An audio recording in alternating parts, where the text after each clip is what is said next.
No gatavošana jau ir Latvijā, jau izbraukumi bijuši lieliem galdiem, un tas jau man tā kā, jau pat es arī izmācījusies tieši tādu profesiju kā pavārs, konditors, un to jau nevar aizstāt, kādreiz, kaut vai liekas, ka noguris vai kas, bet rokas jau dara to darbu, viņas jau zina paši, ko viņam jau vajag darīt.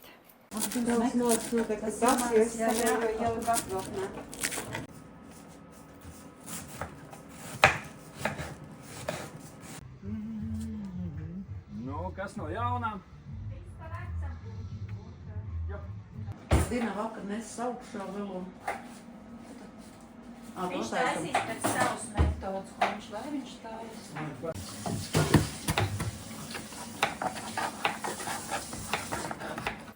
Es nezinu, man liekas, mums ir katru dienu jautri, mums kaut kas notiekās. Bet tā, lai kaut kas tāds spilgts, es pat nevaru tā uzreiz atcerēties, vai mums tāds ir bijis. Pastāsti, kāda tev pienākuma virtuvē?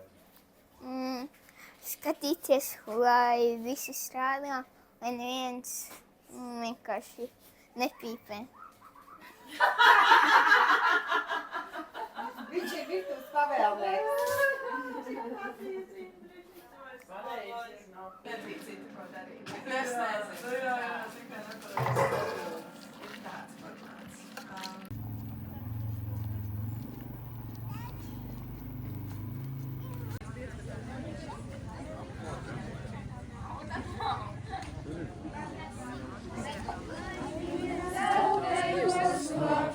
Visu pagalmi, meklaiņu zeltajos, lokšo visu pagalmi. Lai paēda, kas nedis, lai padzēra, kas nedzers. Lai paēda, kas nedis, lai padzēra, kas nedzers. Tas zaļajā. No ēdieniem man patiesībā ir garšojuši visi ēdieni, jo brīnumainā kārtā šeit Bērzainē es ēdu praktiski visu.